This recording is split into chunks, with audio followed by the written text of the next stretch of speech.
I'm Donna and my student number is S0441052. I'm going to read the speech delivered by Hugh Herr, the new bionics that let us run, climb, and dance, and freshman in NCUE. Looking deeply inside nature, through the magnifying glass of science, designers extract principles, processes, and materials that are forming the very basis of design methodology. From synthetic contrasts that resemble biological materials to computational methods that emulate neural processes. Nature is driving design. Design is also driving nature. In realms of genetics, regenerative medicine, and synthetic biology, designers are growing novel technologies, not foreseen or anticipated by nature. Bionics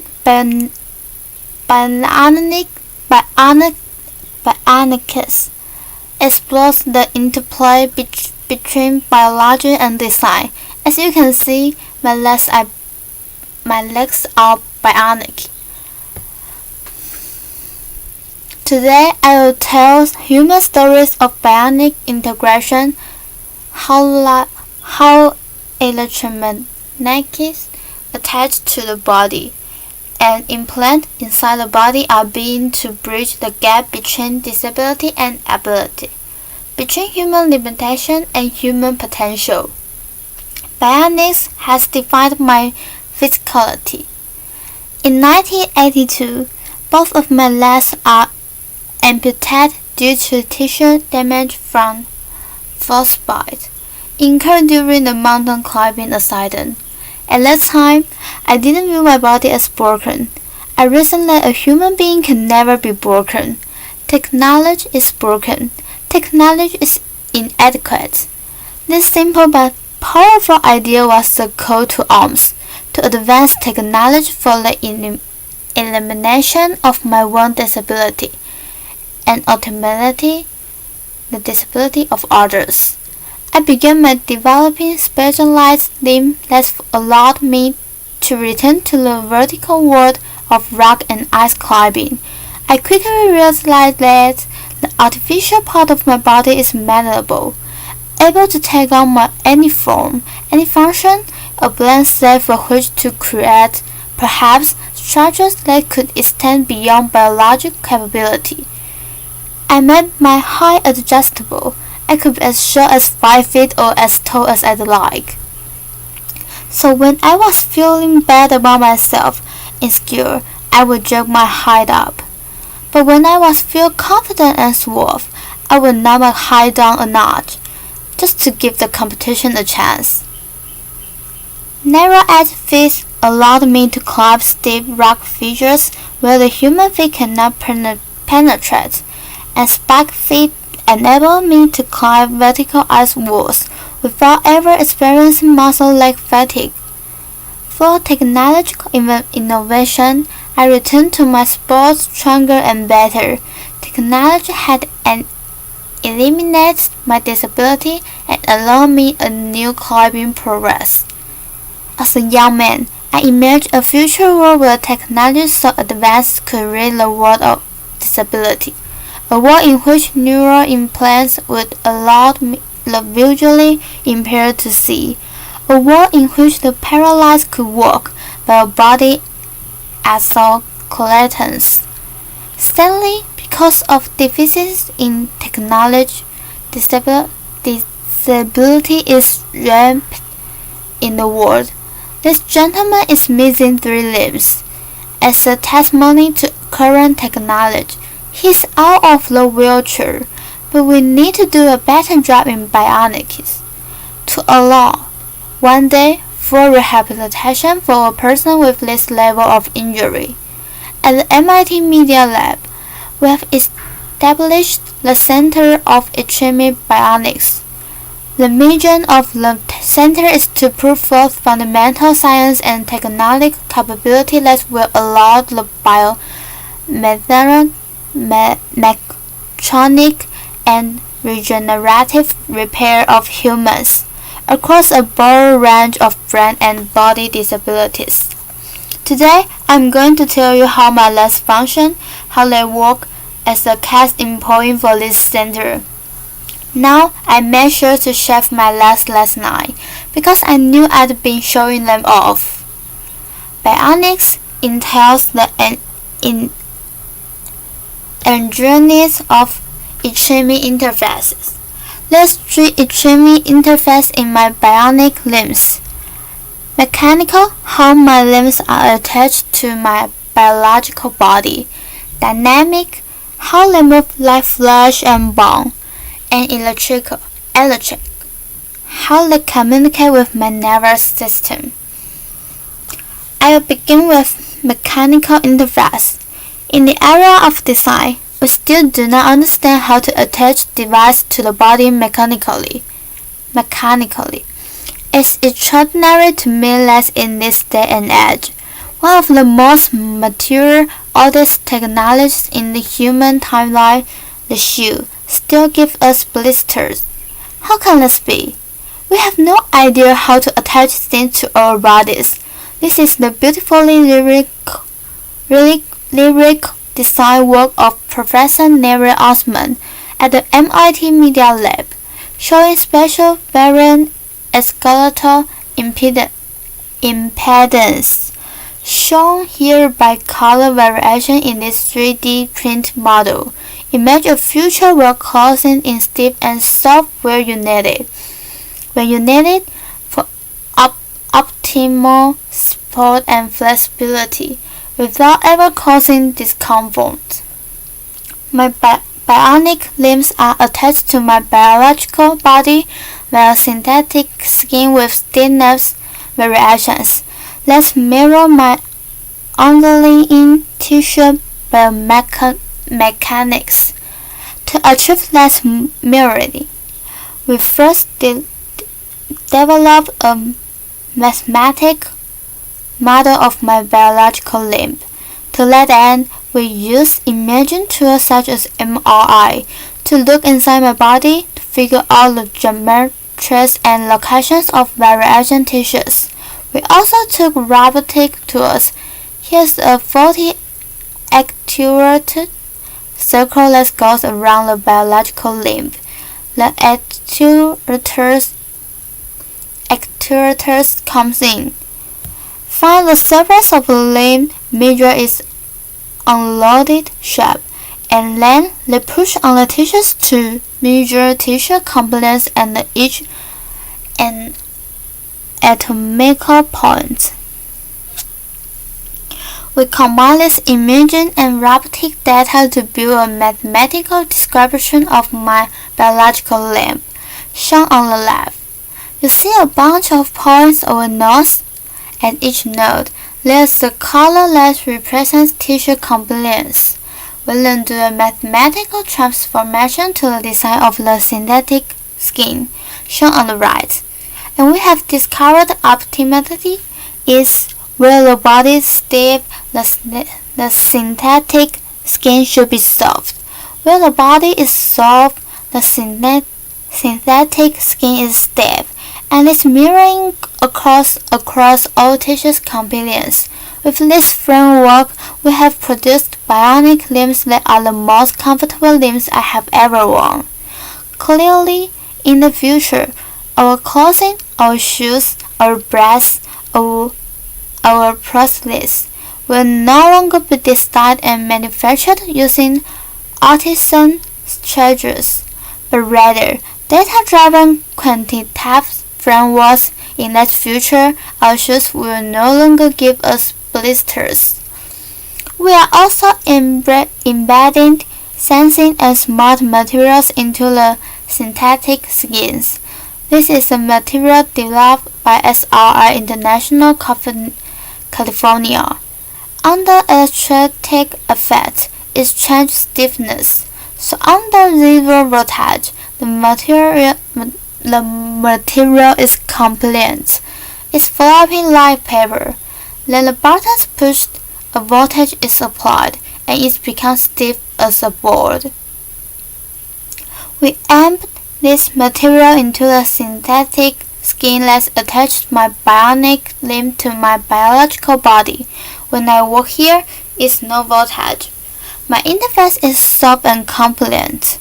The buttons push, voltage is applied, and it stiffens, offering me a greater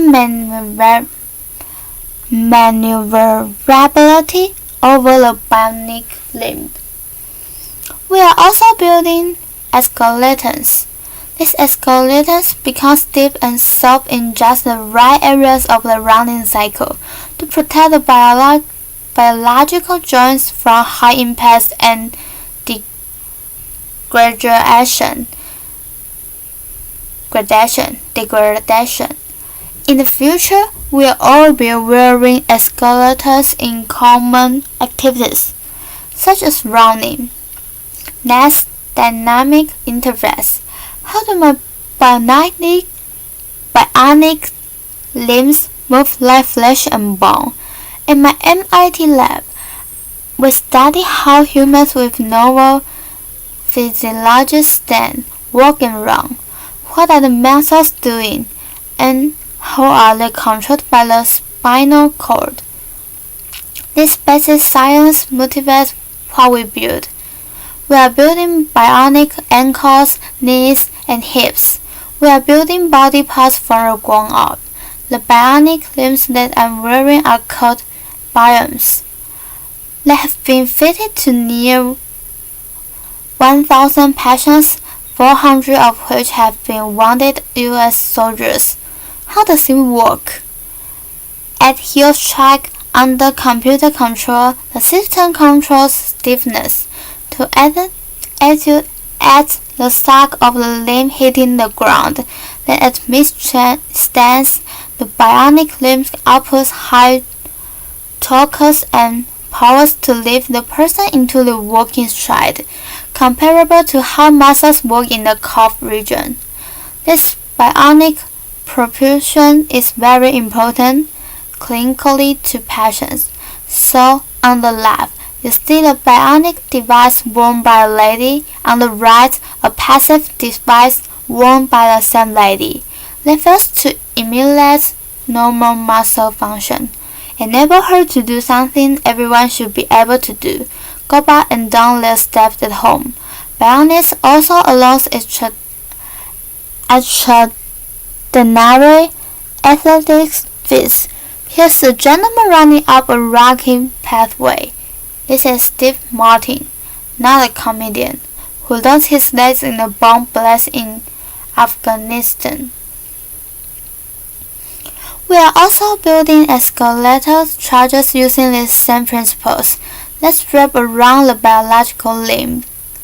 This gentleman does not have any leg condition, any disability. He has a normal physiology, so these exoskeletons are applying muscle-like torques and powers, so that his bone muscles need not apply those torques and powers. This is the first exoskeleton in history that actually augments human walking. It significantly reduces metabolic costs. It's so profound in its augmentation that when a normal, healthy person wears the device for 40 minutes and then take it off, their warm biological legs feel ridiculously heavy and awkward. We are beginning the age in which machines attached to our bodies will make us stronger and faster and more efficient. Moving on to electrical interface.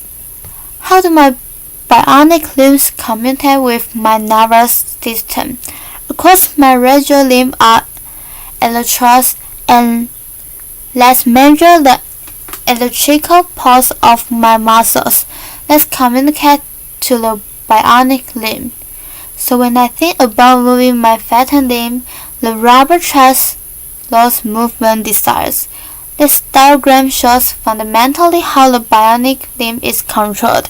So we model the missing biological limb, and we have discovered what reflexes occurred, how the reflexes of the spinal cord are controlling the muscles, and their capability is embedded in the chips of the bionic limb.